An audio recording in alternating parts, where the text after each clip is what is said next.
Steven, I've got the weight of the world of supporting You Can't Disappoint a Podcast on my shoulders, and I thought maybe, just maybe, to lighten the load on my back, we could give our fellow listeners and enjoyers of You Can't Disappoint a Podcast some ways to help us out. What do you think? Well, I'm not normally in the habit of lightening the load on your back, but, if people want to help us, they sure can. How can they do that, Zach? The first way is to support us on Patreon. If you like what we do here and want to help us take it further and get all kinds of extra content, give us money at patreon.com/can'tdisappointpodcast. If you don't want to bear the brunt of our debt, you can appreciate the fruit that we bear to you by going and leaving us a review on Apple Podcasts, Yelp, Google Chrome podcast reviewer, or whatever you can. And that's going to help us get seen. And the more people see us, the more that we want to be seen, and the more that we see you. You can also hang out with us on social media every week over on Facebook, Instagram at Can't Disappoint Podcast, and Twitter at You Can't Disapod. Also, go ahead and give a subscribe and thumbs up to our YouTube channel, where we also post the podcast every week. If you want to hold our hands as we walk down this community memory lane, you should shoot us an email over at can'tdisappointpodcast@gmail.com. You can send us your MVP, your favorite funniest moment, and trivia for the episode we're about to record, and we'll read it live on the air. Yeah, we don't do the show live, but nice try, buddy. Thanks for supporting us, and let's get into this week's podcast.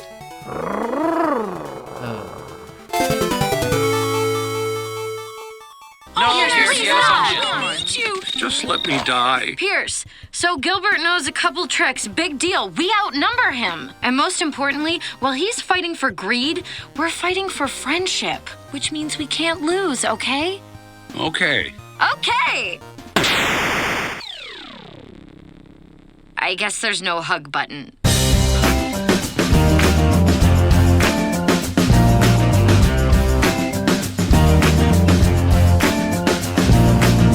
How can we start this episode with like something video gaming? Something.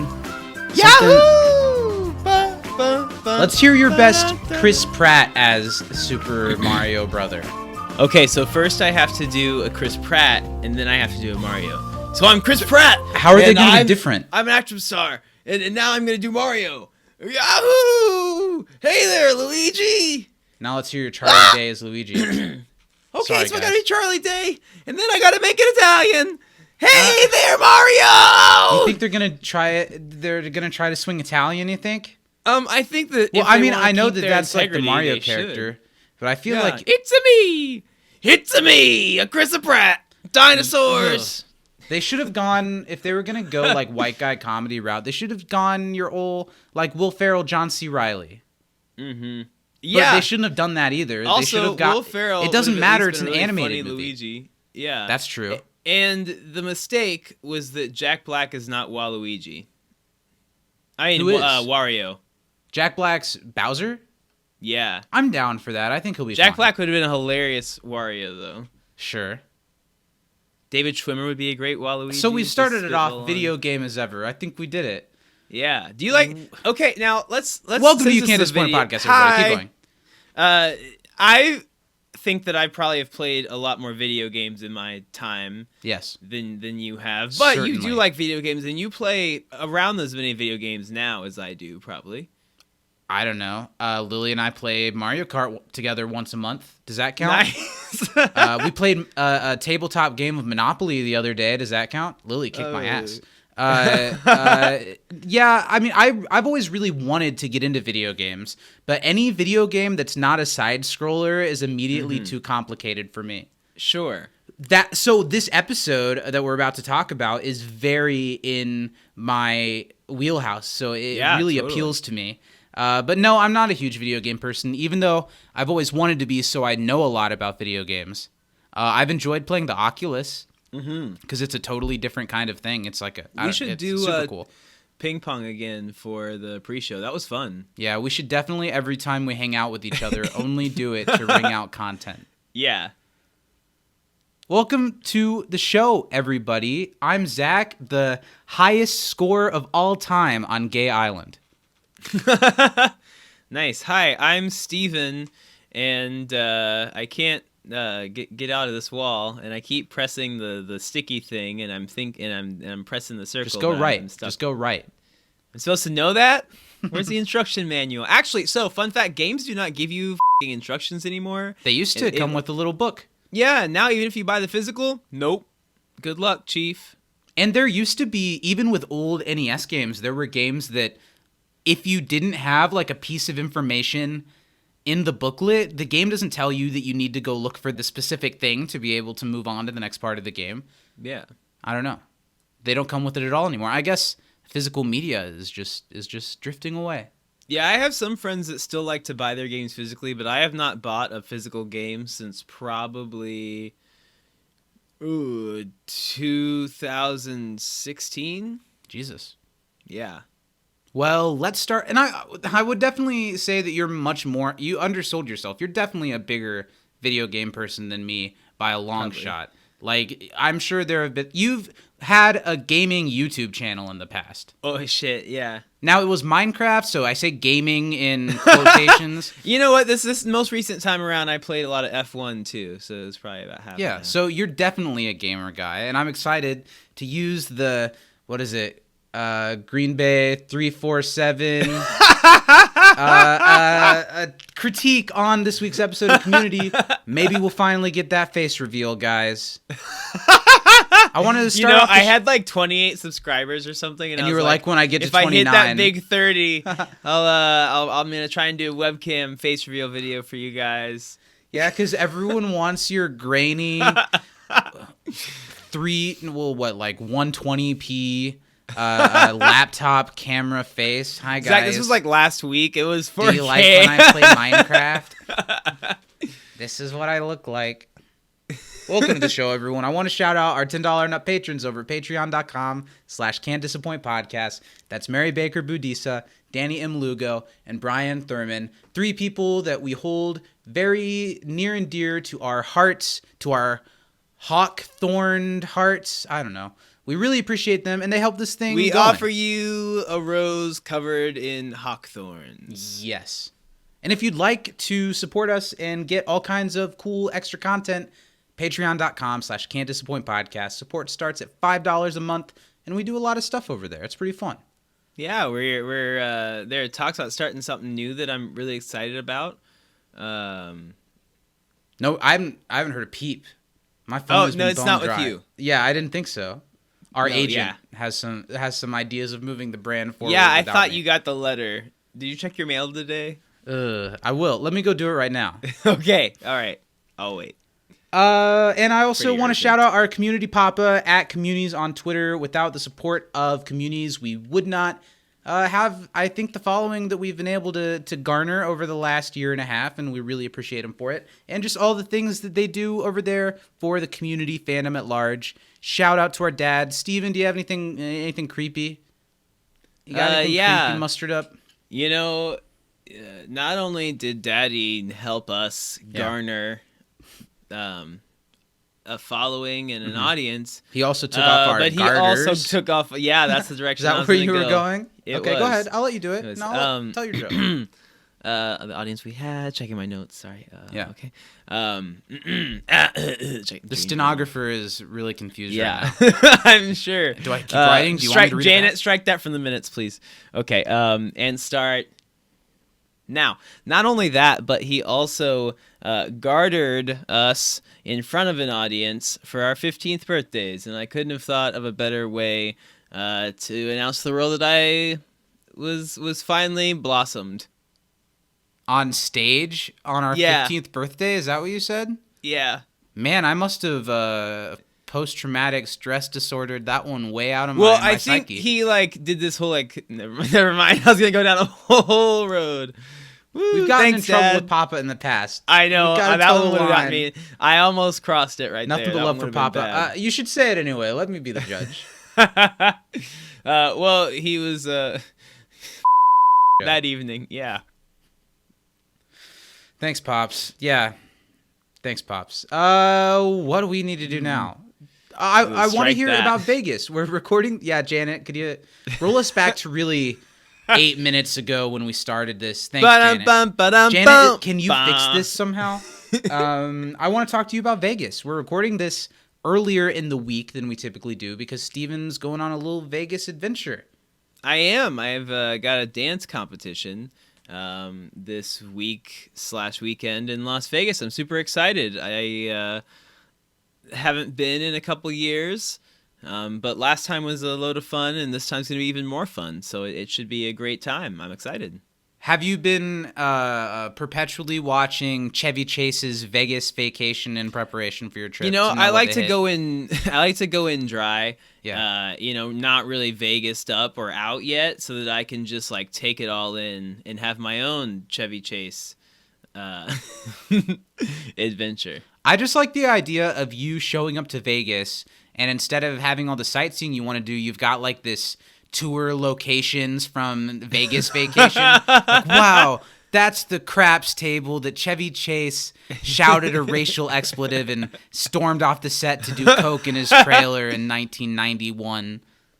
I'd like to think that there's like one tour guide, and like me and a very confused like Yugoslavian couple are on the tour together, and we bond. Yeah. That's my Vegas. And you know what they say? What happens in Vegas stays in Vegas. It does. It does. Have you ever heard? not. Had you heard that one before? I think that's just like a thing that they say when people go to Vegas. Oh, say that one more time. What happens, What happens in Vegas, Vegas stays. Oh, in, it in stays Vegas. there. It's implying that the moral Secrets. implications of whatever you do, like cheating on your wife or spending all your money on a prostitute and drugs, Okay. and all of your kids' college fund, it stays there, Okay. so it doesn't count against you. Oh, nice. They can't try a husband and wife to the same crime. I want to talk a little bit about some TV I've been watching because we've been watching a lot of shows lately, and a couple of things have been really good, and I feel like at least two of them are things that are kind of underneath the radar. Ooh, hit us with it. The first thing is a show that stars, I think, someone who is really well. Everyone knows this person, but I think she's kind of under fire. I think some people don't like her, but Awkwafina. J.K. Rowling. Yeah, J.K. Rowling has this great one-woman show. It's on Lifetime. But Awkwafina's in trouble because in some of her original viral videos that Black made her voice. famous, she kind of used a black voice. I've only known Awkwafina like since she's been more famous, and I don't think that she really does that anymore. I'm not discounting that. That's pretty bad. But the show definitely doesn't have that kind of vibe. And it's really, really funny. BD Wong is in it, and he's really, really funny in it. And it's just like Awkwafina, like lives with her dad and her grandma, and it's like it's kind of That show looks really funny. It's got Broad City vibes. Yeah, it does. From what I've seen of Broad City, I really like it. And Awkwafina, at least in that show, makes me laugh really hard. I think. Well, she's I pretty really funny. like Broad City, and I find Awkwafina funny normally. So I think you would enjoy I would it. watch that. What's the it called? grandma's hilarious. It's an awful name for a show.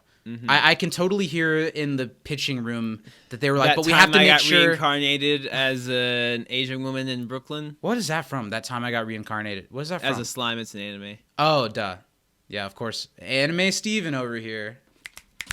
Main character. I can just hear people saying like, well, we've got to make sure that everybody knows that Awkwafina's in it. It's called Awkwafina is Nora from Queens. Oh, It should have just been called like Nora from Queens. yeah. But it's Or a really good just, show. like, Second Queens. thing, another comedy show. It's called The Other Two. It was on Comedy Central for its first season, and it switched over to HBO Max for its second season. And it stars a lot of really familiar comedy faces and voices, but the main draws are probably that Molly Shannon is in it and Oh. Wanda Sykes is in it.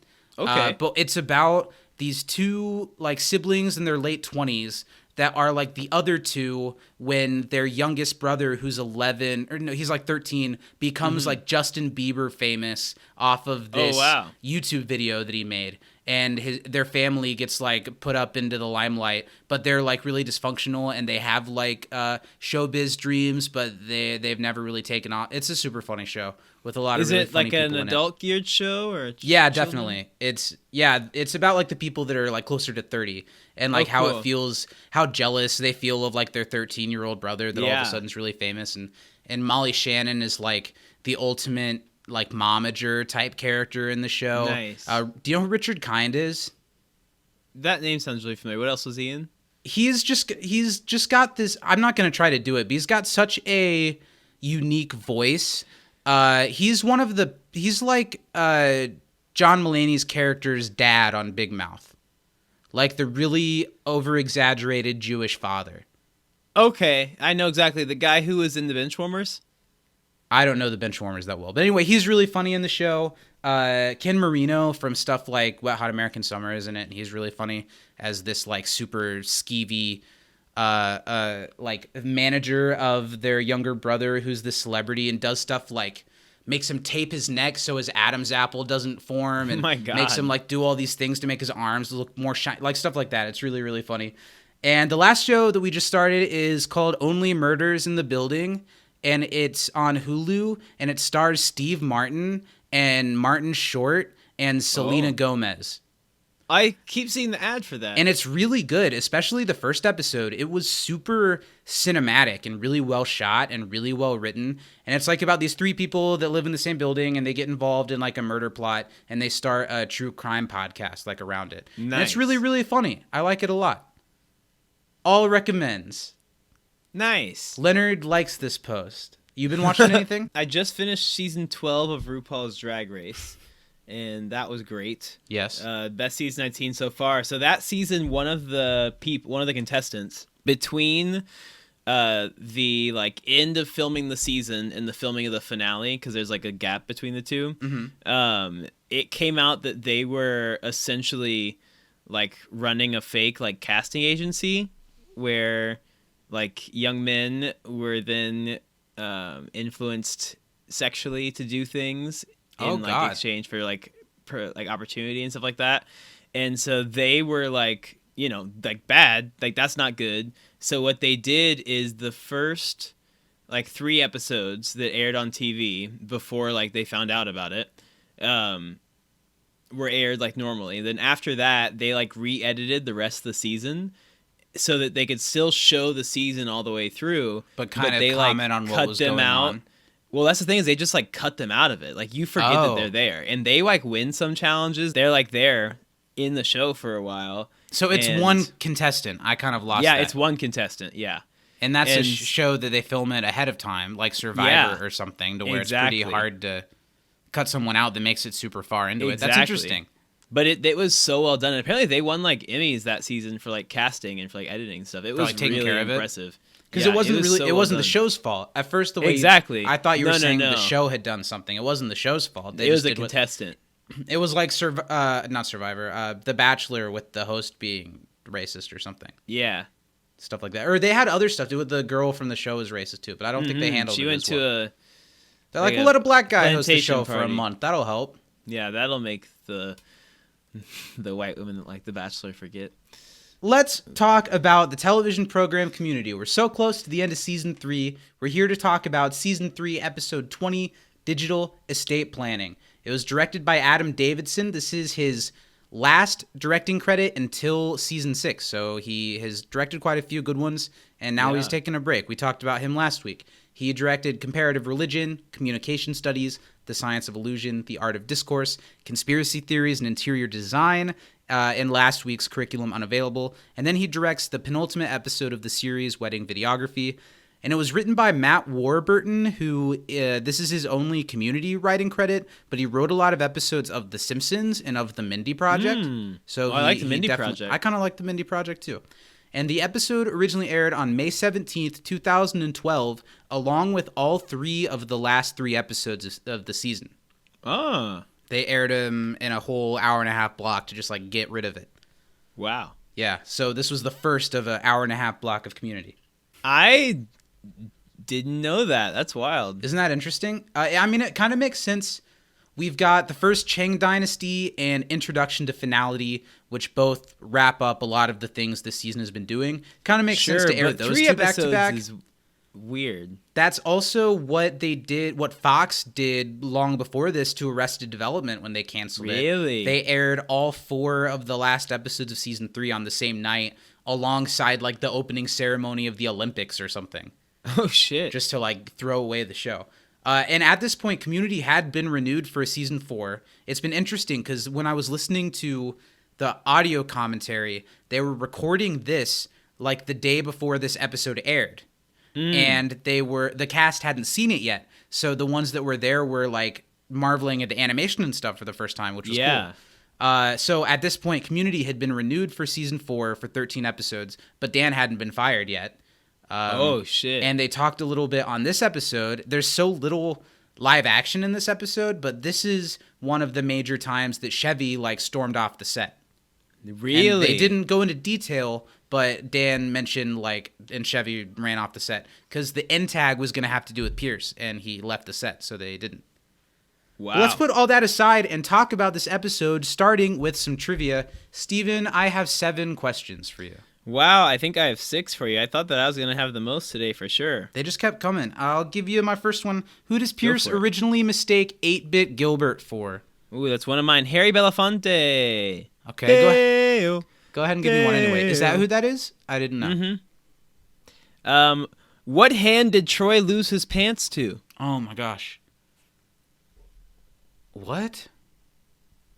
I don't know. It's when they're playing poker. I don't know. I don't know. It was a pair of 9s. Yeah, I don't know that one. What must the group retrieve from the Black Caverns? Ooh, that was the white crystal of discipline. I think it might have been Diamond. I think it was But- crystal. We'll see. You could be right. I'm willing to give you that one. I'm pretty sure it's and crystal. call it. Okay. What does the baby say as it leaves the study room in the in tag? Cool. It does, yeah. I didn't like that. No, it was weird, wasn't it? It was weird, wasn't it? Yeah. Oh my God, it's Abed's baby with Hilda. I'm just kidding. I know. What is that? I don't know. Is that what it was? Ugh. Go for it. I think it's your Champ. turn, isn't it? Or was that? No, buddy. I just went. That was the No, baby. you It just was did me. the White Diamond of Discipline. Nope. That was. I answered your question, and then I asked the baby question. Oh, I was too mad about how And I it's didn't White like Crystal of Discipline, Zach. -5 points. that. Okay, well you're not Gryffindor. gonna get this one, so you better hike your britches up. What does Britta use to make her potion? The numbers or just the items? As much as you can give me. It was frogs, stars, arm, leg, No. spider eye, No. eye. You said all of them, but you said like 3 extra ones too. What were the extra ones I said? It was 2 eye, 1 arm, 2 frog, and 4 star. Oh, there's no leg or. She might have like flipped through them on the menu, but those were she what she selected. selected and added. Okay. Yeah. Good one. Duh. What does the orange button do, Zach? What does the orange button do? What does the orange button do? I don't know. Not doing so well so far. Okay. I remember thinking ahead of time that I was going to write down questions like that, and then I didn't notice any of them. Yeah, But you did. I did. What was Pierce's childhood nanny's name? Etta? Yes. Nice. You're doing great, and I'm just doing terrible. You know, it does not bode well normally if I answer the questions for my knowledge for the later segment. Cornelious wanted the game to be played by Pierce and his cabal of what? Oh my god, sluts was one of the words. Mm-hmm.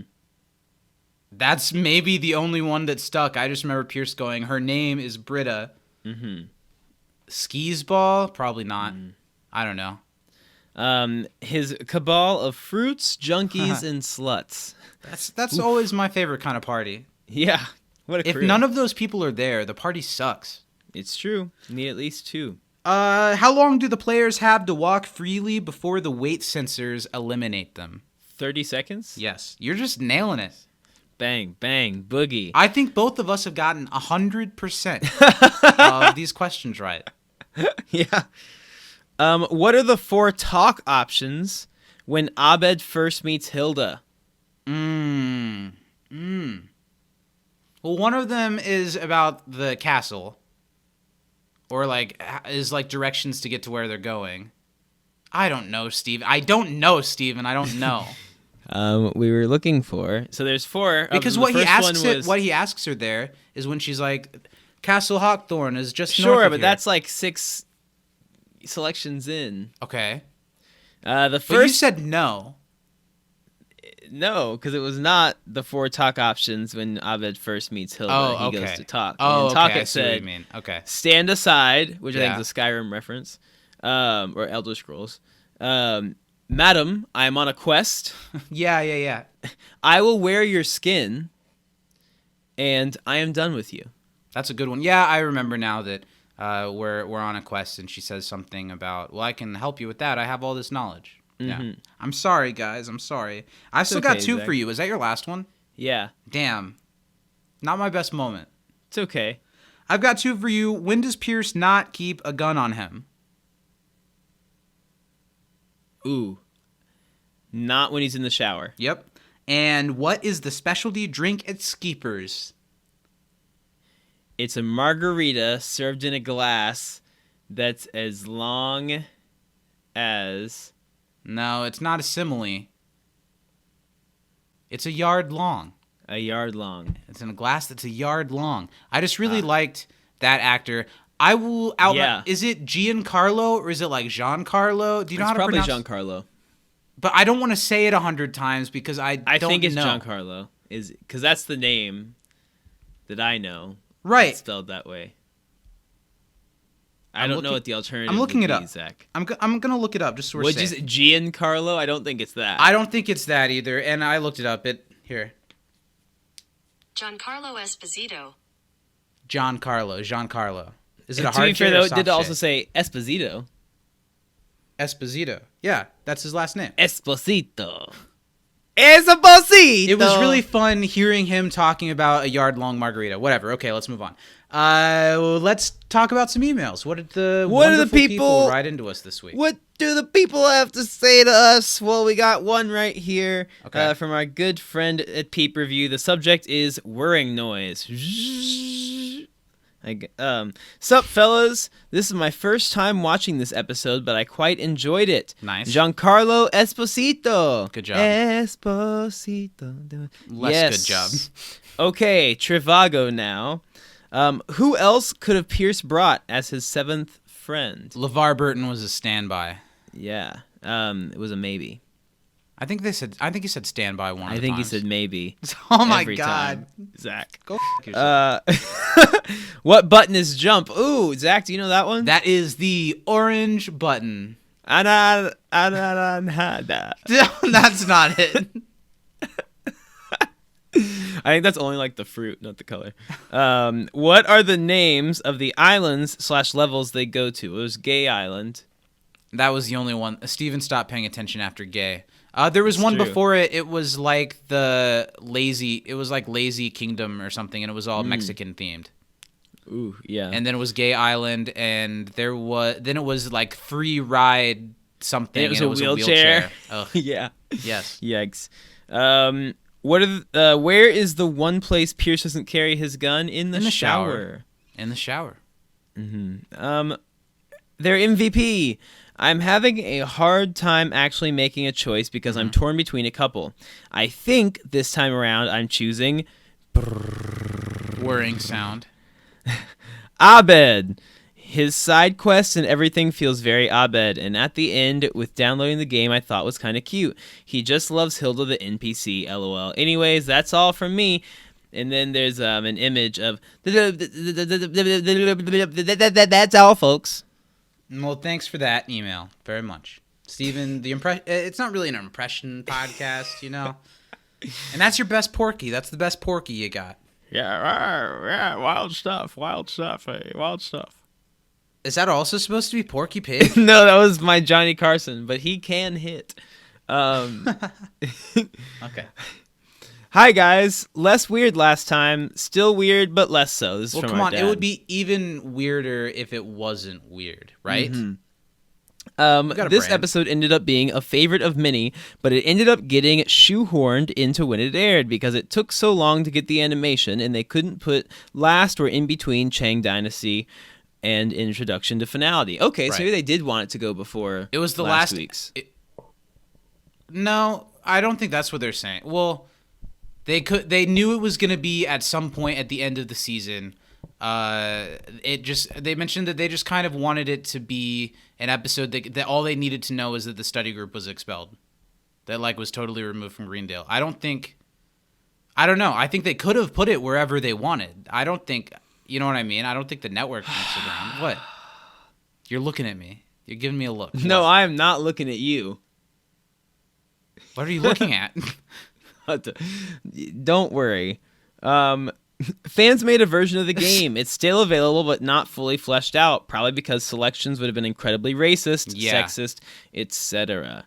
Yeah. Sure. It's definitely... I don't know if I really want to actually fight jive turkeys. Yeah. It's a I would sort play of the fuck funny out of this game, though. sitcom joke. Yeah, it's super well realized. My MVP is Abed. The Hilda ending was sweet. Have a great one, guys. Community's Matt. No trivia today, but George Wendt was Norm on Cheers. It's weird not to know that, but Yeah, I guess last as week we time didn't know goes that. by, that's just something that will happen. Well, who Yeah. was the lady's name? Like the main girl? No, the one Like the that love was interest? the other name. What? Let me go to the email. Hold on one second, Zach. I'll tell you what I mean. Why have I gotten so many emails in a week? Good Lord. Oh, so now we're flipping through every email to get to last week's. Yes. Oh, missed it. There we go. Oh, is that one of your questions or my questions? I have no idea what you're talking about. The name of the people from the episode. I think George Wendt and... I remember George Wendt. I didn't remember another one. It was like, if this starred... Never mind, it's not important. But the line in the previous episode was, oh, but starring George Wendt and insert, I think, woman actor's name here. So Steven's stuttering and muttering, so that means it is time for everyone's favorite segment of this program, other than Steven's. I don't know if it's Steven's favorite segment of this program. I am zen today, Zach. That's good, I hope. So got Steven, this. you're going to have I'm 20 zen. seconds on the clock to describe everything that happens in this week's different from average episode of Community. How do you feel? I'm at peace, Zach. I'm riding a lot of confidence from trivia today, and I think that Sure. I'm going to just nail it. There's a lot of things that go on in this episode. I sure am not one to truly judge after my showing on trivia, too. So Yeah. let's see. I am going to really give it my all. I'm going to use what I learned of watching this episode. I'm going to connect myself in. I am player one, and I am ready, Zach. All right, everyone, we are going to squeeze that golden teat and lovingly lap up whatever comes out and find out, did Steven watch the episode? Did Steven watch the episode this week? week? All right, buddy, I'm going to count you in. 3, 2, 1, go.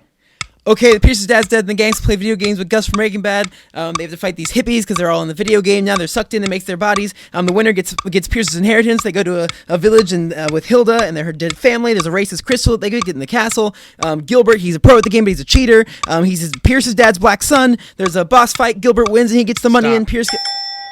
I don't know, man. I know you feel like you have a good look on your face. I feel like here's what I didn't like about that. I feel like all it was listing elements rather than feeling like I got any of the story. Wow. All you said was, and Gus from Breaking Bad, and then you moved on to whatever was next. But I went back to Gilbert and said that he was a pro at the game, and he cheated, and that he was Pierce's dad's black son. Yeah, I don't know. For I got all whatever of that. reason, I wasn't feeling that one. You didn't feel the heart behind it. I felt like it was I don't know. I don't know. Maybe I'm just mad that you got all the questions right.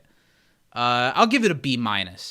Wow. And that's me being generous. I think that was one of my best ones I've ever done. That's unfortunate. I think whatever one you did like a week or two ago. There was one recently that you did that was really good. You gonna be okay, man?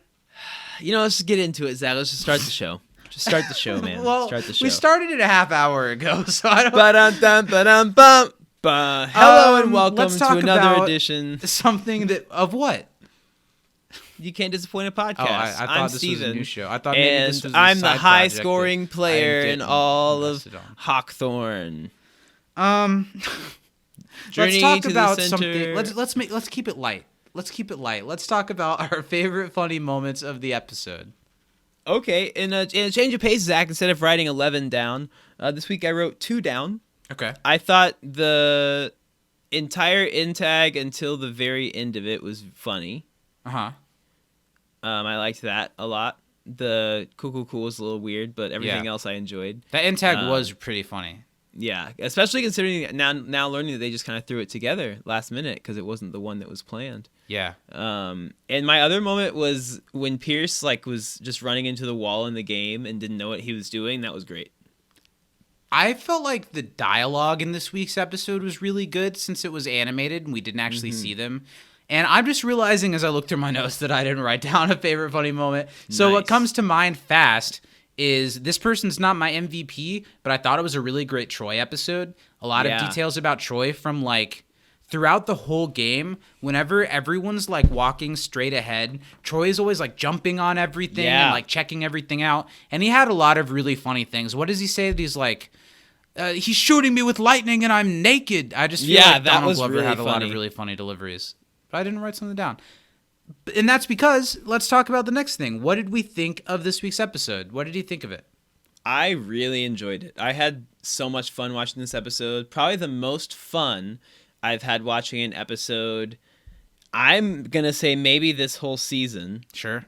Remedial Chaos Theory being kind of in a level kind of its fun. own. Right. Yeah. But I just thoroughly enjoyed that so much. I thought it was so... It wasn't the funniest episode on Earth. I think it was pretty funny. So much fun. There weren't a ton of classic bits that stood out, but I thought the dialogue was really funny and really good. And I was laughing all throughout it. I love this episode. This is absolutely one of my favorite episodes of the season. I think it will definitely show up on my top 5 in a couple weeks. I'm thinking it might be too. really hard for me to see it not. I love this episode a lot. This is definitely in my top 4th, at the very least, just off the top of my head, episodes of the show, period, after watching it. I had so much fun with it. I think it was just top to bottom, so enjoyable.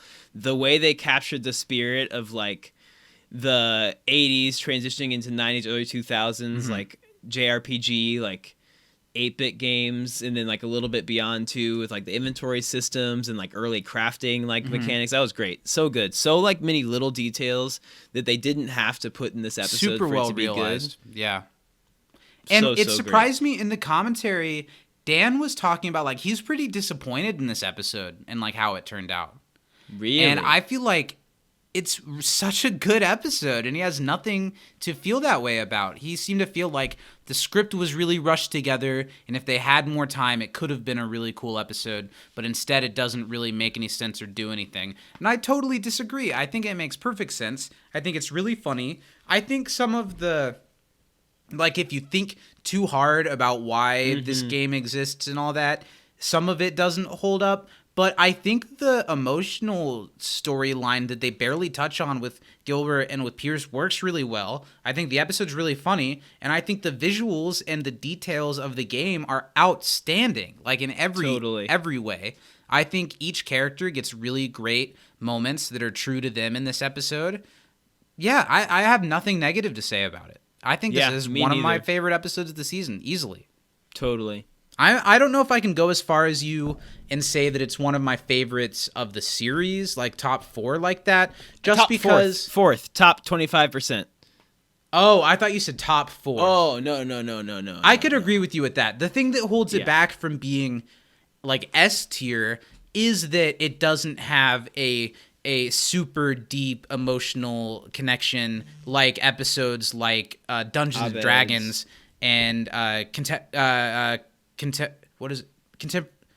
cooperative calligraphy, where they're all stuck in the room, or mixology certification. A lot of those episodes are so funny and memorable. Christmas. Yeah, all of those are really funny and memorable, but they're also they have a really strong emotional character thing, and this one kind of does, but it's a Pierce one, so that already kind of and I remembered thinking this episode was really cool, but I forgot kind of how much I enjoyed it. Maybe I enjoy it more now, being older and having more nostalgia to games like that, because you don't get to play them anymore, not as prevalent. But yeah, it was great.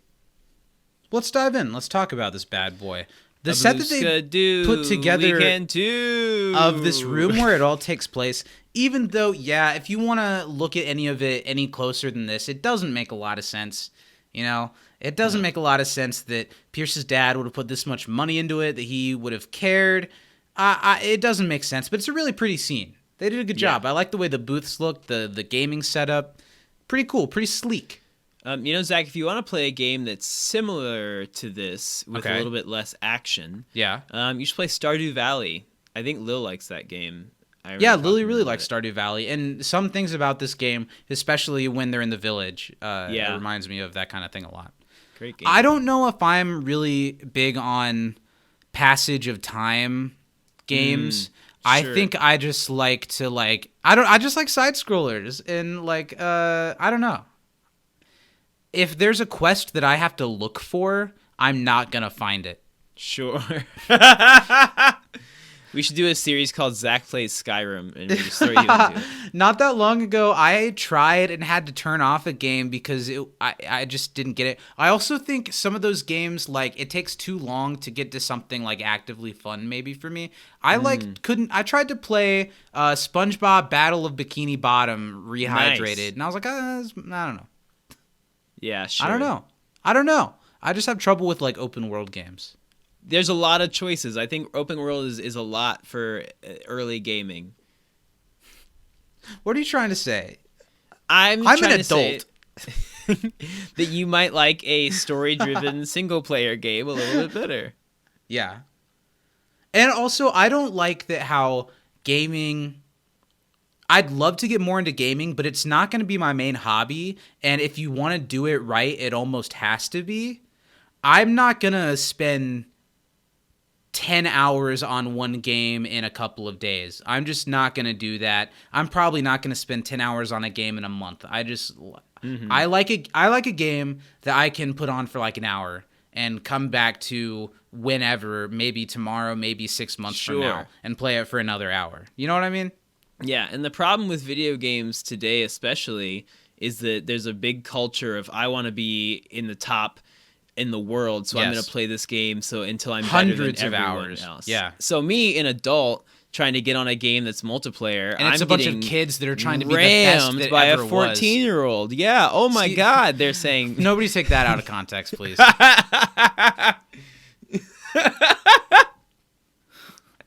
Yeah. But anyway, let's talk how's about your sex life? Let's talk about Giancarlo Esposito as Gilbert in this episode. What did you think, before we talk about Giancarlo, who is a dynamic performer in everything he does, what do you think about the introduction of a character like Gilbert as part of an entanglement of Pierce's family and kind of going back to the Pierce's dad of it all? How did you feel about that? I love it. I think it's a good connector. I think it's a good way to introduce and then extraduce a character. Did you just make that up, or is that a thing? I just made it up. Great job. I think it should be a thing, and it sounded right. Right? But get rid of him. But I thought he was great. Also, fun fact for those who don't know, there's a popular video game series called Far Cry. Yes. And the newest Far Cry game, Far Cry 6, He's the villain, just came right? out. Yeah. Good for him. Yeah, and he, from what I've seen, does a great job in it. Such a good actor. Man, him in Better Call Saul returning as Gus Fring is I'm excited to watch incredible. that show Saul so I can see that. So good. I still have only seen the first season. And it gets so much better. And I like the first season, but it gets Breaking Bad good, without a doubt. It gets Breaking Bad better. Wow. I've said it for a while. The last 2 or 3 seasons, I probably like it as much, if not more, than Breaking Bad. That's saying something. For those who don't know, Zach and I are both pretty big Breaking Bad fans. It's one of the best television programs of all time. Now, I think beat by beat, how Breaking Bad told a complete story from beginning to end without ever going away from that. It was just a perfectly executed plan. Better Call Saul maybe doesn't beat that, but sure. I think I get more I care a lot more about the outcome for these characters than I think I really did so much in Breaking Bad. I can rock with that. Usually I don't care about prequels because you know what's going to happen. But in Better Call Saul, you get so invested in these characters that aren't around in Breaking Bad. So a lot of it is are any of them going to get away? Are they all going to, is something terrible going to happen to all of them? And it's a different kind of high intensity show, watching. It's really good. Yeah. Anyway, that's not what we're here to talk about. I don't think I could ever talk in any type of educated manner about a show like that. I don't feel at all equipped to host a podcast about one of those shows.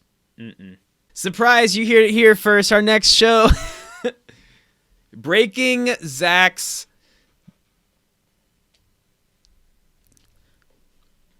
That's all you got. The show. That's all you got. That's the show. So then what's the show?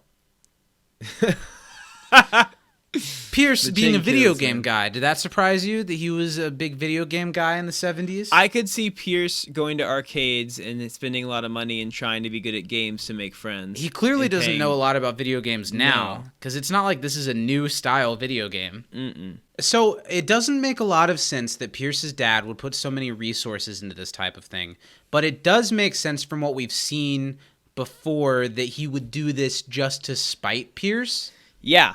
He would do it with the intention of somebody else winning, not to spoil what happens in the episode, but right.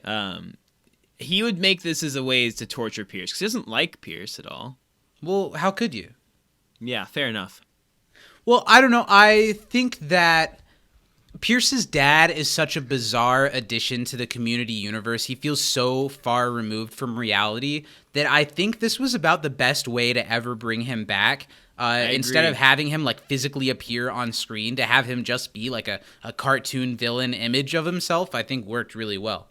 I do too, and I think it was really funny.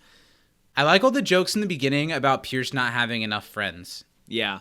And throughout, there's a really funny visual in the animated theme song in a moment about him not having a friend that I really, really loved. So they all strap and sell. So what happens? Gilbert explains to them that now that Pierce's father has died, which it's weird that this is happening now because Pierce's dad died like at the beginning of the season. It's true. But Pierce's dad it takes has a while died. to settle everything, get it together. Sure. An inheritance is Count up for your grabs, wigs. and the study group think that they're just here to accept it on Pierce's behalf, I guess. But Gilbert tells them that it's more of an activity, and that Pierce's dad has created this video game, and that it is that when Pierce wins, it's kind of put vague. It's not quite put that it's a competition against each other yet, is it? No. It's just when Pierce wins, along with his friends, he'll get his inheritance, and it's like a gift from his dad. So they all strap in. It's fun to watch Pierce fumble with his headphones. I don't think that's acting. No. Troy's first killer line in this episode when Gilbert says that an avatar will be made from their likeness, and Troy says, "I left my likeness at home," or "I didn't bring my likeness." There's a snapshot of each of them taken, and after Gilbert says, "Let's begin," I love all of the visuals now. Now we're to the animated sequence of it. I kind of wanted to take a note to all of the wall of text moments in the episode of like code writing. I want to stop and look at them and see what's silly in them, because I didn't really pay attention while I was watching. But nothing silly in them, Zach. It's not a joke. Coding is not a joke. But Gilbert loads the game, and we get a really great rendition of the community theme song in this 8-bit style, where we see like a kind of hyper-realistic 8-bit version, like certain games that would try to like make pictures of like a Mortal Kombat kind of style of each of the community characters versus their 8-bit counterparts. And I think it's great, both versions of the characters. Britta's 8-bit character is so like, I don't know. I don't even know how to explain it. She's so like it just everything pretty about her is taken away, and she's just like this blob. 8-bit Abed's face is so long. Yeah. I think they are all really great. I love it. I might have to actually download the game of this that's been made so I can play it. I really like Pierce's. He has like Pierce's grumpy is my old favorite. Prospector kind of vibes. But that's he looks the like image a I Peanuts love. character. I love there's like the setup for the game is the characters being like thrown into the world where they're in, and there's the part where it shows all of their names, and there's a spot for an 8th person, but they don't have that many friends, and it says insufficient friends. I thought that was really great. funny. Then they all fall into the world of the game, and it takes them where we start at Greendale. In Journey to the Center of Hawthorne is the name of the game, and they show up in the beginning in the study room. Was it implied that Pierce's dad had been working on this game for 30 years? For 30 years, yeah. Why is the study room there? I get that question, Pierce has Zach. been going to Greendale for 13 here years. to answer that, we have the man, the myth, the legend himself, Colonel Sanders. Oh, yeah, I'm Colonel Sanders. How you doing there, boy? Oh, I'm good, Colonel. Don't call me son. We are wondering why Greendale's there. Oh, well, you see, boys, I kept up to date with Pearson's goings-on in his life, and, well, I saw how important this place was to him, so I wanted to torture him by putting it as the starter level to the game. You'll see it's the only reference to that school. It was put in last in terms of development. The first level originally was the bridge where my head floated above the waterfall. Thank you. I get Thanks, that, Colonel Sanders. I get that was a bit, but that wasn't the worst answer. That was a super matter of fact. Well, I added it. That was that was Colonel Sanders. Thanks for coming to the show, guys. If you like chicken and you like a little bit of racism, come on down to KFC. Get you a $5 cluck box. It's finger licking good. I wouldn't lick your fingers after being in a KFC. No, please don't. If It's you've on touched the door. any of the surfaces, we're in a pandemic. Don't lick your fingers. Really, maybe you shouldn't ever lick your fingers. I'm a finger licker. I believe, but okay. Now, there's nothing wrong with it doing it in the comfort of your own home, but maybe it's a thing that people just shouldn't do, right? In restaurants and things. Or just ever, but it's okay, but it's not. It's like picking your nose. Well, here's my when you're question. alone, everybody picks their nose when they're alone every now and then. Sure, we shouldn't but do it. Are you but a we do. boneless wing guy, Zach? No. No, but you're a bone in but a wet wipe guy. Sure. I'm Here's I'm what a I'll say. bone in I'm and a then bone just, in, rub but it. never when I'm around other people. See, I have had to change the way I eat wings around other people because it gets a little graphic. Sexual? Yeah. I believe You that know you're in cartoons when Tom from Tom and Jerry put a fish in his mouth and pull out the bones? That's what happens when I eat that's an entire literally what I rotisserie was thinking. chicken. Yeah. I could totally see you being how some people can sexily tie up a cherry stem in their mouth. You put Mine's tying up the an cartilage of a entire chicken. flat in your mouth and pull it out clean, and you snapped the bone and everything. Yeah. KFC, everyone. If you want that video, come join our Patreon. You Can't Disappoint podcast. I promise that if you come join us on Patreon, you will never see Steven lick food off of his fingers. Because that would be the day I'm getting a new co-host. Even from this point on, Pierce is just going the wrong way and not looking towards anyone else. It's great. There is so much great detail, both of the animation, how the characters move, how they jump, how they walk, how they're all different, and also how all of the characters respond as if the real life person is manipulating that character in the game. I think it's really, really cool, and I think they did a great job. 8-Bit Jeff looks really great too. Yeah, his hair looks really good. They all learn how to jump. They're all kind of feeling things out. Well, everybody except Pierce, who is just walking straight against a side. That's me when I play a game. They open the first door and they meet their first villain, which are the hippies, who at first are peace, love. Another thing I love about this episode are the voices of the video game characters. Oh, so good. The kind of glitchy 8-bit voice. It was really, really great. Apparently, the original cut of this episode, they don't say sex, the hippies. They say rape. Yikes. And they're raping whoever they rape Jeff. I'm glad they left that. Here, even Troy, he's just jumping all over the place. I love it. And that's too. very indicative of how I feel I play games, especially when I was younger. Yeah. I would I still jump everywhere I go in a video game. And you must. You That's go faster. absolutely what Troy would do. Yeah, it he's makes so jump, much jump, sense. jump. It's great. Because So he has Annie- to be doing something. And he gets attacked by the hippies, and Jeff comes over to try to defend her, but murders her in the process. Oh, that's a great Troy delivery. When you just murdered Annie. Really good. But the study group doesn't start off very well. These are those super easy first level bad guys, and they can't even get past this. And Pierce is just nothing, just straight against the wall. He's got to see the actions all going on over there. It's just so easy to know that you walk the direction that you point. I don't know, man. But by the time they get Pierce together and come back, Troy and Abed and a few of the others have figured out how to destroy the hippies, and they explode into purple goo. Yeah, they do. Correct, Zach. And then the big reveal is that Gilbert is also in the game behind the study group, kind of hiding that he's there, and he's also really, really good at it. Now, here's my question. What do you think Gilbert would have done if Pierce had a seventh friend? I'm sure he had a trick up his sleeve either way. That's a good point. Maybe he just knew Pierce only has 7 friends or 6 Sure. friends. So they get to the next screen, and it's outdoor area. It's very reminiscent of like Super Mario 2. Yeah.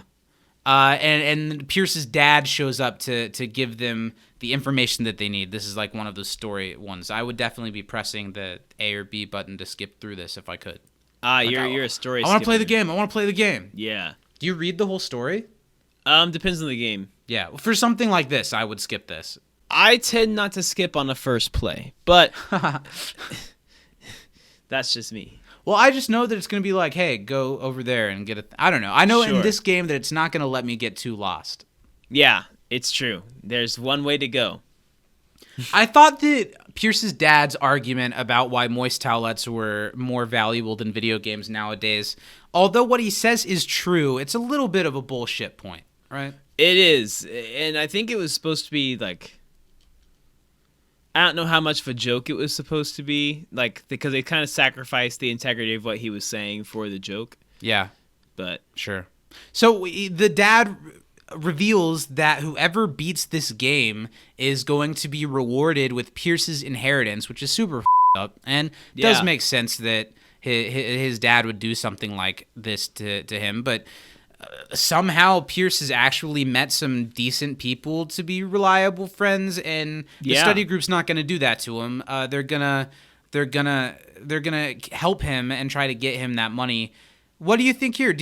Are you surprised that there wasn't a storyline of one of them thinking about maybe trying to get the money? I'm glad that wasn't a part of it, honestly. yeah, I'm glad that wasn't. I think that, yeah, I'm glad that there wasn't that. The visuals of whenever Pierce is either put into or digs himself into a hole because he's upset is a pretty funny visual. He Hilarious, doesn't know how to do anything in this game, but he can build a shame hole for himself.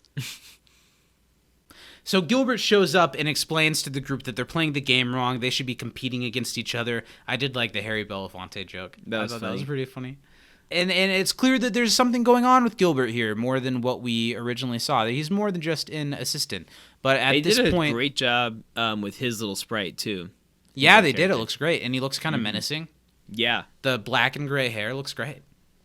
Gilbert comes in to tell them that they're doing it wrong, that they need to compete, but that's just not what they're going to do. They're going to work together, and Gilbert can't let that happen. He makes it very clear that he knows this game better than any of them, and that it's way more complicated than any of them could know. This is the first time we see like a item drop-down menu, which I thought all of these details were really, really great of how Super the game good. is more complicated than you would think. It is more than just a little side scroller. It's kind of almost more of a, it's got some like Legend of Zelda, like OG Legend of Zelda kind of vibes a little bit. Yeah. Other than the perspective, it's got like a side scroller perspective. But I thought it was cool. I like it. And Yeah, Gilbert I is love it. super good at this game, and he throws knives.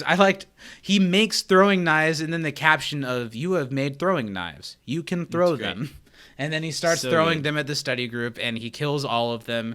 But he also suffocates Pierce by building rocks back where he dug a hole for himself, and that's pretty brutal. Yeah, it's kind of like when you play it's exactly what it is. You know, when Yeah. you play a game, whether you're the Gilbert or the study group that one person's really, really good at and the rest of people have never played before, Yeah. they can, have such an advantage over everyone. Even once they get better, they still have years, in this case, probably, of experience on top of them.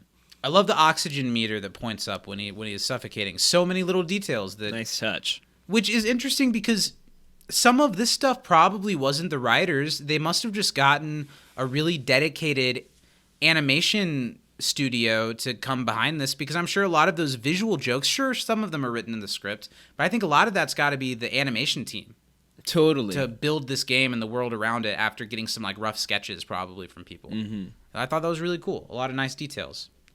So good. I almost would have been fine. We cut to live action for a second. I almost wish we didn't do that. Same. Other than like the beginning or an end of the episode. I think it took me out of the... It made me think a little bit more about how silly this is when we see them all of a sudden really arguing in real life. Yeah. I get the temptation to show it, and there have been other episodes in the past, like Abed's Uncontrollable Christmas, where I kind of wanted to see this perspective of it. But in this particular episode, I didn't think it was super necessary. I agree. I kind of wish that once they were in the game, they were in the game. It's a really sweet moment when Pierce is talking shit to Gilbert and says, someone beat your ass, like he's threatening him, and then says, go get him, Troy. And Troy doesn't even hesitate. He gets up. He's No, like, yeah, he's ready to okay, go. I'll do it. But they learn that if they stand up for too long, they automatically forfeit, which that could have been Gilbert's way to win. Why didn't he just let them do that? Yeah, because then there'd be no thrill in the hunt, Sure. Zach. And he doesn't want them to get up and beat his ass.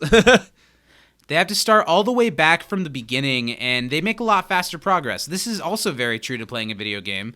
The parts that are really hard that you have to go back and do 100,000 times as you keep dying and like going back, it's almost like the end of Scott Pilgrim versus the World as well. Totally. When he like goes through the big boss battle and fails, and then he goes and does it again, but this time he knows exactly what to do, exactly what to say, and the study group does a lot better here.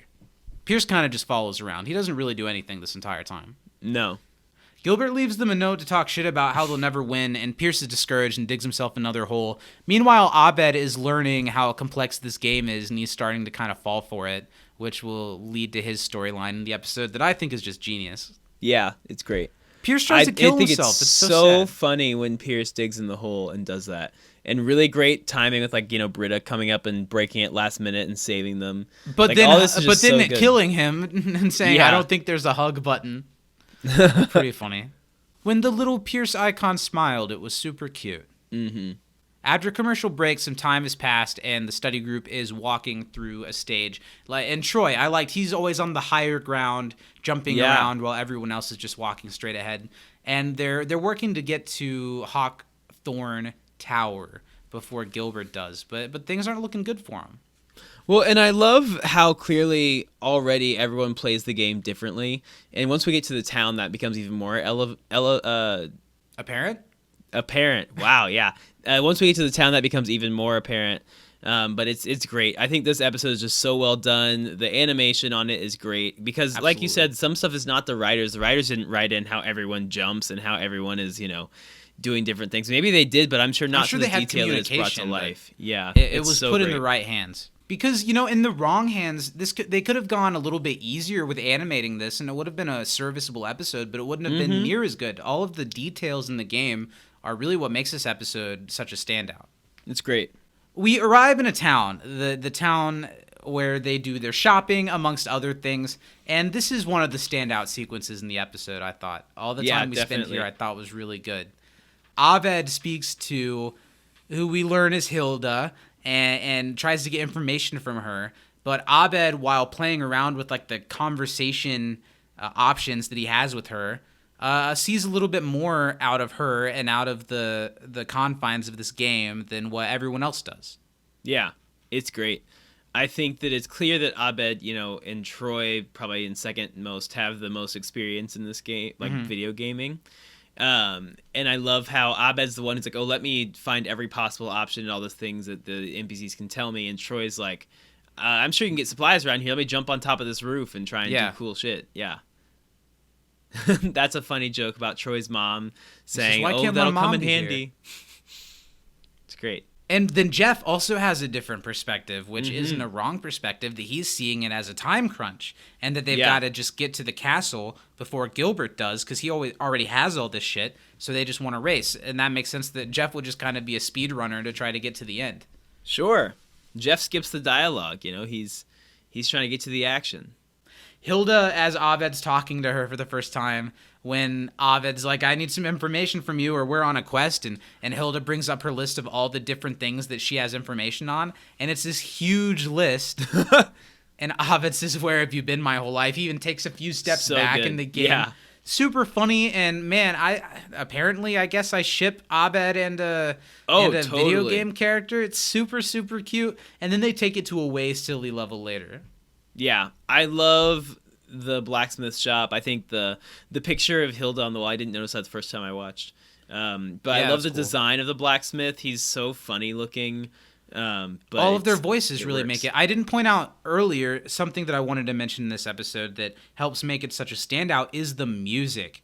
Ludwig does a great job. In the beginning sequences when they're in the study room in 8-bit, there's like an 8-bit recreation of a community background music, and I really, really like it. I think it really helps sell the aesthetic of the game. There's even a couple times where the music is used for like comedic effect too. It's so good.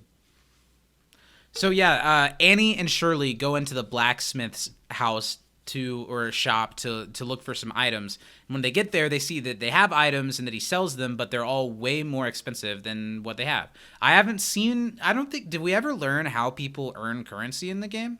No.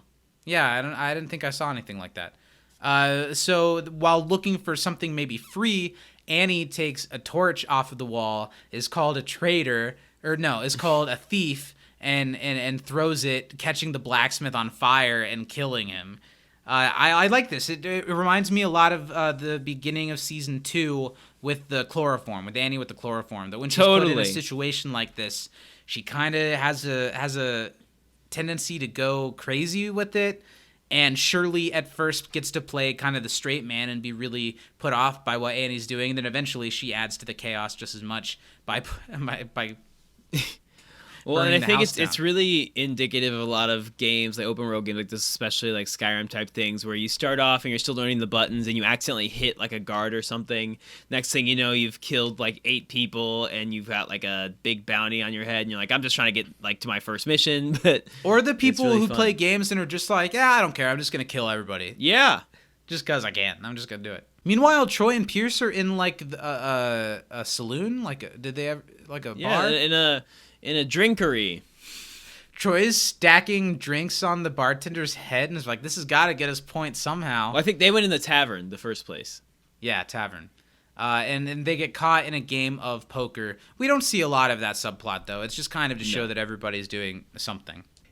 Dan in the commentary talking about how he was a little disappointed in how this episode turned out. I think it was this middle stretch that he said that he most didn't like because he felt like everybody just stopped for a while. But I don't know. I feel like this is what games are like. Part. Yeah. Quite a bit. Especially when you're playing with a group and everyone's kind of doing their own thing and investigating and looting. And I really like the moment that Britta walks into a messed up house and there's a messy painting and she wants to straighten it, and Jeff says, stop playing like a girl, but she keeps doing what she's doing and she finds a way to straighten the painting, and it opens what they needed to open. It opens a secret door in a fireplace.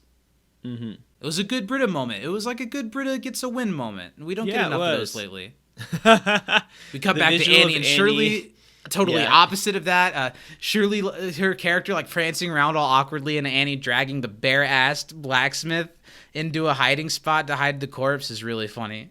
So funny. Someone who plays a lot of Hitman, where it's a lot of knocking someone out, then hiding their body. Very funny. Annie kind of has this vibe to Shirley of like, no, this is just video games. Stuff like this happens sometimes. You don't have to think about it that much. But it's deeper than that. The blacksmith has a wife who comes down, sees all that's going on, starts screaming. She's pregnant, you can see. And Shirley kills her. Just murders her. No witnesses. This is funny because I have had the pleasure of playing video games with my mom, who has been on the show before. And it's a lot like Shirley, where she's like playing very nice, she's following all the rules, and then once one thing lets loose, she is a menace to society. I've had like a grandparent play like GameCube game when I got a GameCube for Christmas, and it was like a racing game, and she like got like the most cordial award or something like that. Like, most goes the speed limit. That's hilarious. Troy and Pierce show back up outside. They're naked now. They're just going to be naked for a while. It's a really funny visual to see these guys naked. I gotta ask, what is going on in the crotch region? It looks like it's either like blurred out or there's like some sort of weird. Pierce's looks like a skinny little penis. Yikes. Doesn't it? I mean, if you're thinking that way. Well, I mean, he's naked. Yeah. I don't know. It does look like that. But Troy's look like it's blurred. Mm-hmm. Anyway. Yeah, it just looks like that. Yikes. Abed, they're like, are you still talking to that girl? And his line about, I see why it looks like that, Zach. My eyes just focused. Yeah? Those are his little feet. And the place in between that looks like a penis is just the wall behind him. Yeah, you're right. It's just a bear-kin situation. It's all about perspective. Abed learned that this girl, Hilda, has like 4 emotions or 4 modes or 4 feelings, and he's never felt this way about someone before. Super funny. The delivery from the like deadpan 8-bit voice of Abed talking about his new relationship with this girl and how she wants to introduce Abed to her family, and the way she says, my father is the blacksmith. Father's the blacksmith. Yeah. Just as Shirley and Annie show up and like, what? Nothing happened. We just got all this loot. And then from the inside, the house starts burning down, and of course Hilda's very distraught by this. Poor girl. Yeah, poor thing. Then we set up a little runner with Jeff and Britta are in a little potion room, and Britta just kind of grabs random stuff and builds a potion, which sucks. If they knew a little bit more about the game, I'm sure they really could have used this to their advantage to take away some of Gilbert's his advantage. They could have used this. Absolutely. But it's a nice little runner because she really confidently builds this potion, and they're like, we're going to do great things with this. Then it comes up a little bit later. I like the line here when Jeff says that the place is 20 the like dank potion room is 20 cat turds and a band poster. I forget what band he said. Do you remember what band he said? Did he say a specific band, or did he say a band poster? I think he said a band, like a specific band poster, but I don't know what band comes to mind. What do you think Britta would have a poster of? Like No Doubt. Britta would be into like. I feel like Britta would be like into the Smiths. Maybe, yeah. I like when Abed is explaining to everyone what happened to Hilda and what she'll have to do. She'll be forced to marry or take her chance in the wilderness. And someone, I think it's Troy, Troy's like, what kind of game is this? So funny. All of this was what Pierce's dad came up with? Yeah. Gilbert shows up again and meets the study group. And for a moment, the study group think that they have the advantage over him. But then Gilbert makes it clear that that's not the case, that he's earned so many levels that he can now shoot lightning at them, and Pierce and Troy are naked, which isn't a great defense. Yeah, I love that as soon as like Gilbert shoots the lightning for the first time, Troy jumps into action and tries to fight him because he's like, okay, boss fight time, and Shirley comes in right after because now she's all in on it. Britta dies, but she gets to drop her potion before she dies. Gilbert takes it, thinking it'll help him, which is a stupid move from Gilbert. Yeah. But it kills him. So it helps them get an advantage, other than Britta, who has to go back to the beginning and start. The visual of Gilbert's skin, like, evaporating and him really becoming good. A skeleton was kind of cool. So the study group have defeated him, and they move on, along with Hilda. I think Hilda joins them now. Meanwhile, Gilbert in live action mode is distraught because he's been pushed back, and he starts cheating. Yeah, right? thumbs down. Fair. We don't like this cheating. This is what I wanted to look at. He starts typing in some code, and it gives him all kinds of stuff. Weapons override. God mode is one of them. Testicular fortitude. What does it say? Hippie time? Ripple time. Ripple time. Testicular fortitude. Did you already say that? Yeah. Yeah. Speechcraft. Giraffe respiratory powers. Intestinal fortitude as well. No fall damage. Yeah. He's stacking the cards very much against the study group here. After commercial, we get a little, like, goodbye moment where, like, the study group have to bid Abed goodbye as if he's actually leaving for forever because he's decided not to play and to stay with Hilda, help her rebuild her life. It's pretty cute. It's great. So everyone minus Abed moves, and this is when we get the map sequence where they're moving throughout the different sections of the game. And it's all horribly offensive. Yeah. The Valley of Laziness. Why do Americans make fun of Mexicans for being lazy when the idea is that we're mad because they're also taking all of our work? Zach, I think... Just explain to me how to hate them the right way, because it's conflicting, right? Yeah, I don't know. I think that people are just stupid. Yeah, people are just stupid. Yeah, I think people are really dumb. And hate people that are different for no reason. They're bad because they're not like me. Hold on, I think we have the Colonel back to answer that question for us. Yeah. Well, you see, Zach, Colonel, you sound just like my father. Could you add in a couple like "I'm proud of yous," like "I know things about you" type thing? Hold on. Zachary, Can you just give me a hug? when you were born in that month, I wasn't there, but your mother was, and she said that You're starting to sound like Slinky Dog. Well, Woody. Yeah.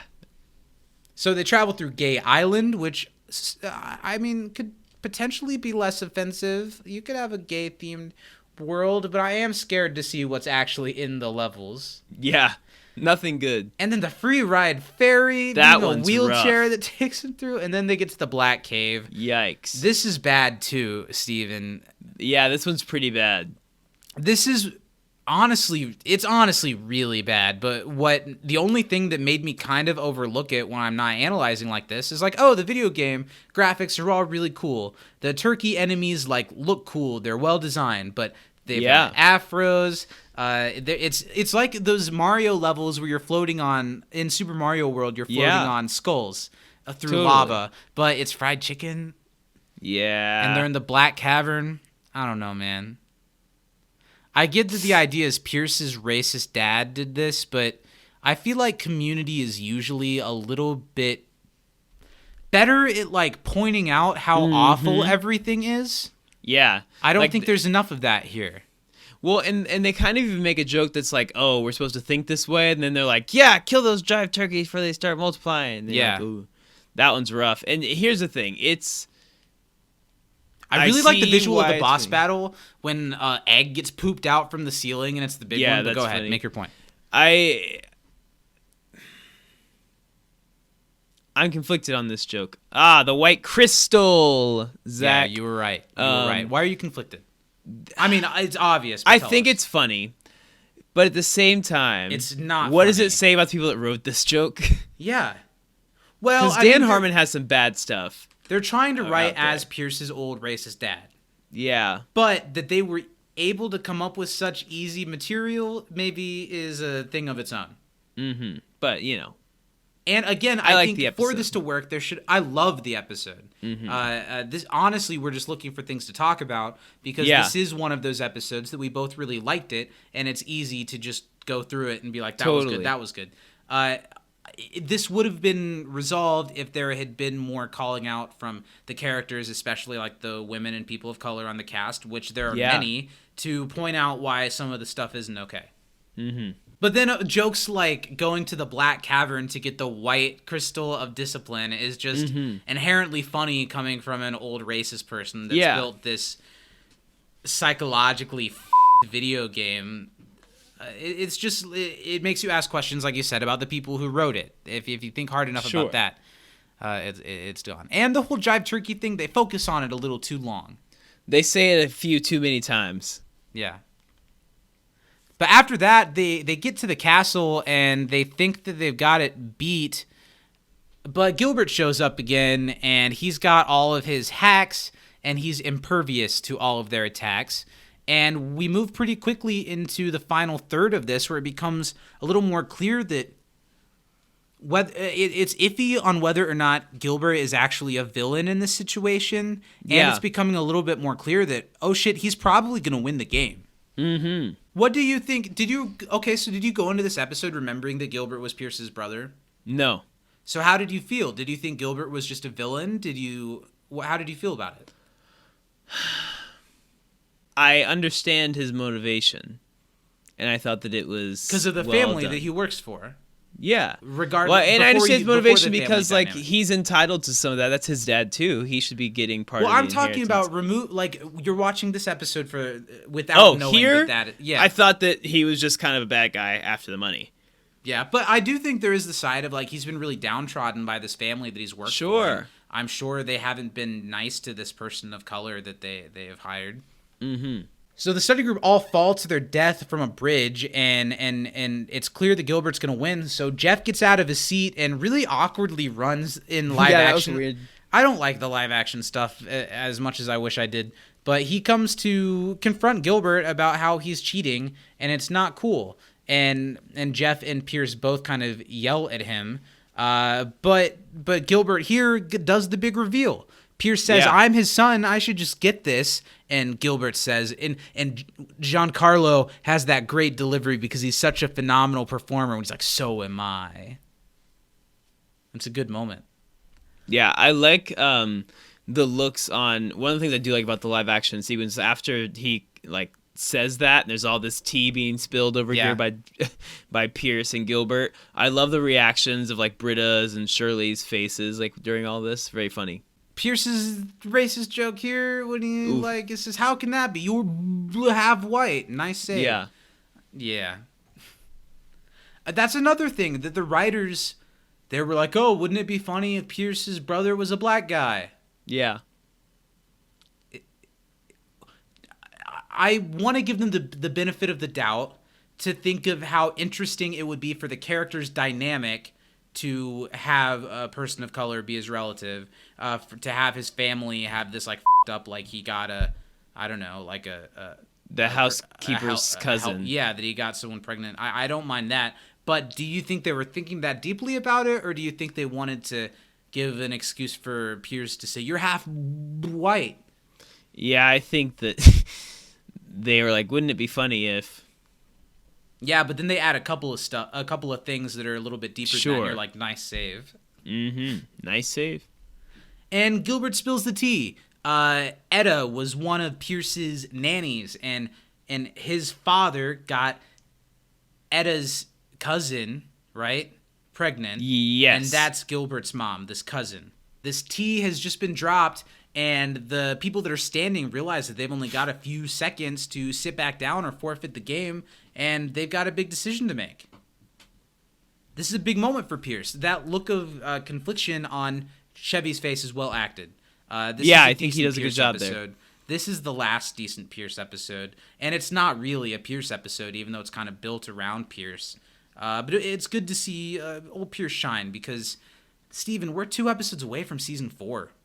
Yeah, And then it's Pierce crazy. is I just gone. realized that today when I was like, oh, shoot, Chang Dynasty's next. It'll be fun. It'll be interesting to change up the dynamic and talk about season 4.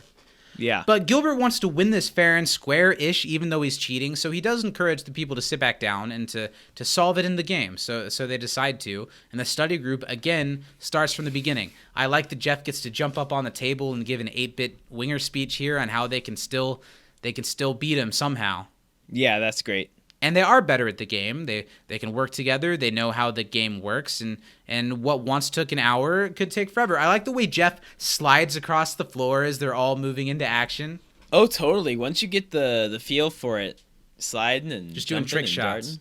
Although it's super duper funny that then they run out and immediately die, because that also is something that, Happens well too. done. Yeah. Yeah. And the episode doesn't take the study group's last stand that seriously, because this is Gilbert's episode. This is his plot line. This now becomes about Gilbert coming to terms with his place in this family that won't ever accept him as part of it, other than the way Pierce kind of does in the end, which is sweet. But it becomes a lot more of Gilbert being like, what? He's still trying to kind of make this dead person proud that was never gonna treat him seriously. And there is some weight to it for this character that we've just met 14 minutes ago. Definitely. I like it. I love the design of the castle. Cornelius' like flaming face on the side. It's so good. Yeah. Gilbert walks in for his final what's the word? Confrontation. And meanwhile, the study group are still at the very beginning of the game, and they realize as they're walking through that all of the trees that were once there have been cut down, which will pay off here in a moment really, really well. They walk towards this giant mansion that is where Abed's village once was, and Abed and Hilda have built this entire palace and resort in the minutes since the last thing happened with him. And he's trained, not really trained, but what does he say? He like maxed out Hilda's trust friendship and stat, yeah. friendship stats, and now he can something kind like of help program her to do things. And she starts having little Abed babies that pop out like fully formed and cooling. And he goes to like custom on her actions. One of them is make baby Abed. Yeah. And they basically, Abed just has a bunch of baby slaves to build his place. Yes. I really liked the Choi line here when Abed says she can make babies for me, and Choi says, and I can't. Yeah. So Abed takes them in to show what he's done, and it's nuts. This castle that he's built. Some of this reminds me a little bit of Mario 64. It also reminds me of like, and I, not to be that person, but I am kind of the Abed here in like Minecraft when like you and your friends start a world, and I tend to play with people who are a lot less experienced with me in Minecraft because I'm not She's like, like welcome friends with to people that my play with me. castle. And so it's like, okay, let's all go build our houses. And then like a couple hours later, it's like, oh, cool, this is my little like stone house. Oh, I built this out of like wood. Then I've got like a multi-tiered like mansion with like farms and shit all around. They're like, oh, I'm like, yeah, I spent 8 hours doing this. It's fine. There's so many f***ed up things about this. When we go into the room where all Yeah. of Abed's children are working, there's a bunch of them, and there are some that are whipping others to keep them working. And they Why are there literally some that are, walk like, past hanging? one that has hung itself. Oh my God. That is so f***ed up. While Hilda still has that same smile on her face when she's just bouncing along behind him. But Abed also has all of these resources that can help them maybe take things to the next level and still have a chance at beating Gilbert. So Abed pretty much says that we can build anything that you can think of. Meanwhile, Gilbert is showing up to this very Bowser-esque final confrontation with Cornelious, who appears and congratulates Gilbert for being the first one to show up. And I really liked the way that this little scene showed Gilbert's struggle, the way that we just kind of talked about it. Yeah. And the way that it felt like the dad talking to Gilbert directly, but they still kept it separated enough that it could have been predetermined. I just thought this was a really nice moment. The way that Gilbert has to hear what accepting this money will mean, what he'll have to give up about himself, what he'll have to sell short about himself to give this money or to still get no recognition from this family.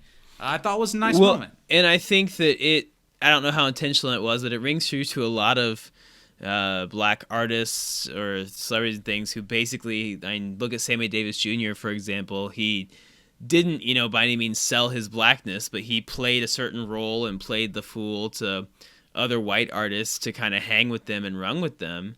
And it, creates that's not something, it's not completely gone. Or totally. Obviously totally different from like racial barriers, but that show I mentioned earlier, the other two, there was this whole episode about how one of them is a small actor and he's gay and he gets an audition and he's asked to do it straighter. And his reaction isn't, well, that, I am who I am, was like, oh yeah, of course. And then like all of that internalized like guilt about how you're different and how you have to like play the game a certain way to fit in at all. I don't know how deep they were thinking on this, but there is some texture to this that I really, really like. Gilbert can't accept the terms. What all do they say? That he'll agree. He basically can't say anything about being related to Pierce's dad or him being his father, or basically he can't admit that he knows who his father is and that it could have anything to do with Gilbert, Yeah. It's pretty sad. Yeah. And Gilbert can't do it. And even though Giancarlo doesn't get a lot of on-screen time in this episode, the look on his face when he's kind of deciding what he's going to do, it's a really great moment. It's great. And he can't do it, so he declines. And he's shooed away and basically killed by this figure that's representing his father that he'll never get that recognition from. And then it kind of goes a little crazy. As he's being rushed off, an army of baby Abeds show up to attack the Cornelius head. And then the Cornelius head takes things to another level to make it harder because of how good they are at the game now. This is a little ridiculous, but it's fun to watch. It's pretty. The castle turns into like a gargoyle Herculean man and says some more kind of racist stuff. Yeah. And starts going on a murdering rampage. But the study group have all of these crazy pieces of machinery that they built using Abed's slave children. This is so f***ed up. But I really like it.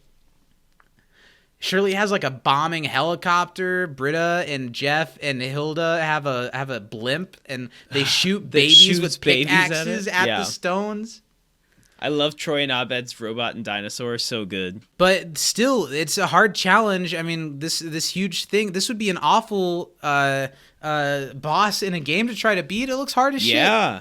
You know what we're going to have to do for a live stream or the pre-show or something? I don't know if the version of this game is 2-player, but we're going to have to dive into it somehow. Oh, totally. I'd be I would really love keen to check it out. We could even like do like a side-by-side, like both of our screens being shared and like have a race to like beat the first level or something like that. That could be really fun. That'd be That's fun. a great idea. Just so you can beat me at something. Oh, so I can beat you down to the ground, Zach. Shovel you down. I wonder if when we get to the end, if you'll get a tough pass because of your ethnicity. I'm sure. Well, in the South Park video game, when you're like choosing your difficulty, at The beginning, harder that's what it levels is. are the black characters. Yeah. That's really funny. Really funny. Have you played much of the South Park games? I played some of the first one, but they're I all did play really a little cool. bit of it too. It is really cool. It's the best example of like, it's just like an interactive Yeah. South Park episode, and you can Great. explore the world really in depth, and it's really cool. Mm-hmm. Cornelius is defeated, and everything's coming to a crumble, and Gilbert stands face to face with him. There's this weird aside where the voice of Pierce's father talks about, you're probably wondering why I recorded myself breathing weird and letting you destroy me.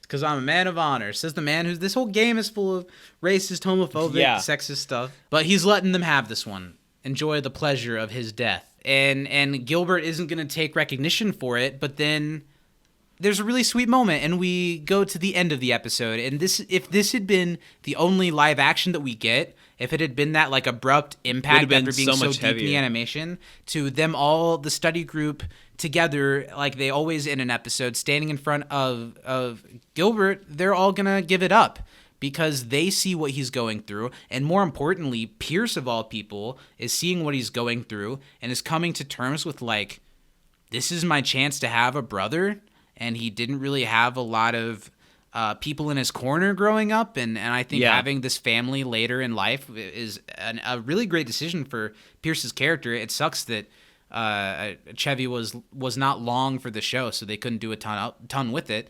But the idea of giving him a brother and letting him do the selfless thing to give up this money to Gilbert, it's a really nice moment. Mm-hmm. And the way that Pierce can even say that maybe you're more his son than me because you worked with him for like 30 years Yeah. or whatever, and I could never do that, and you don't even get anything to show for it. Yeah, it's a really nice moment that brings this episode together in a way that makes Pierce look great, which is always a plus. Yeah. Few and far between. So Gilbert gets the blessing from Pierce to beat the game, and it's so clear how bad he wants it, and he says, get back in there and kill my dad.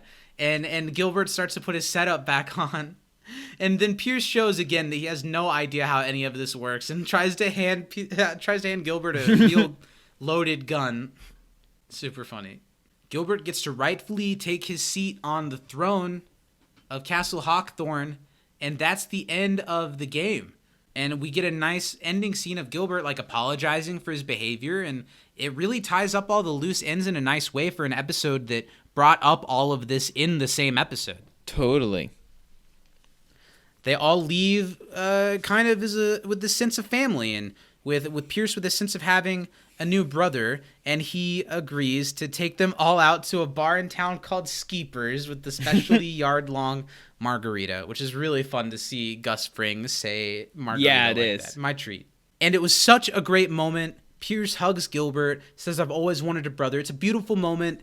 And then they had to put in another racist joke. Yeah, I did not like this one. I didn't like that either. I'm not even going to say the word, but Pierce brings up a word that's pretty cringy that you shouldn't call people. Yeah. That's, yeah. And to know that this was one of the episodes where Chevy stormed off the set, and famously, one of those times he called out the N-word. They were this close. Yeah. And I guess they know that it's Pierce, so for like every 2 steps forward, there has to be a step back. But Sure. let's not bring in. Yeah, words not like that. great. Abed plays it cool and is acting like he's tying his shoe, but really it's so he can run back to the computer that's holding the game, stick in a thumb drive, and take Hilda with him, which is really sweet and kind of sad. Yeah. I love Danny Pudi though. It's Abed's only real live action moment of the entire episode, and he really sells it. Yeah, he does. And then that's the end of the episode. We talked a little bit already about this in-tag with the baby, how Troy and Abed walk into the study room, there's a baby on the table, and they just immediately go into, okay, this is our baby now. Who's going to take care of it? Abed's going to have to get a barista job. Oh, and Troy's just going to have to take care of the baby at home while you're working up the, what is it, beans and brew or something ladder. Mm-hmm. I love when Abed goes, here we go. Here we go. He needs to see that a grown man can cry. And then, of course, the child is not left unattended by their parent. Their parent was under the study table picking up a toy and leaves. And for whatever reason, they ADR'd in the baby saying cool, cool, cool over it. I feel like maybe it's just because this was supposed to have a Pierce-centric ending that was still connected to the game, that they felt like they had to put something into it to connect it to the episode. But there are so many in-tags that are not at all connected to the episode. Yeah. Even in like high-concept episodes like this. And if anything, it raises weird questions like you mentioned. Does that mean that this kid's supposed to be Abed's? Does this mean that girl is supposed to be Hilda? I don't know. It's like they tried to add something by just ADRing in that line, but it brings up way more questions than it should. Truly. And that's the end of the episode. Look, maybe we had a couple more things as we were really taking a fine-tooth comb through the episode to point out, but I don't change my mind on what I said before. This is one of my favorite episodes of the season. And on a fun, rewatchable level, this might be my favorite episode of the season. It doesn't beat Remedial Chaos Theory because it's in a world of its own. But Remedial Chaos Theory is such an accomplishment. This one's just so fun to put on and to go to the world of Hawkthorne for a little while. Yeah, I think, Zach, when we talked at the end of season 1 about our favorite seasons of the show, I might have even said that season 3 was as good or better than 2. And it just sure isn't, is it? I don't stand by that, but I do think that at this point in the season, it's definitely climbed up a lot from where it was. Sure. The second half's been incredibly strong. It's been more consistent. It has so many standout episodes that I would come back to. And I really have enjoyed this season, and I'm sad that it's coming to an end. I mean, I'm excited for season 4 and everything that comes after that, but it's going to be sad that this is the end of this era of Community. OG Community, yeah, for sure. And that's it. In this episode, though, who stands out as your MVP?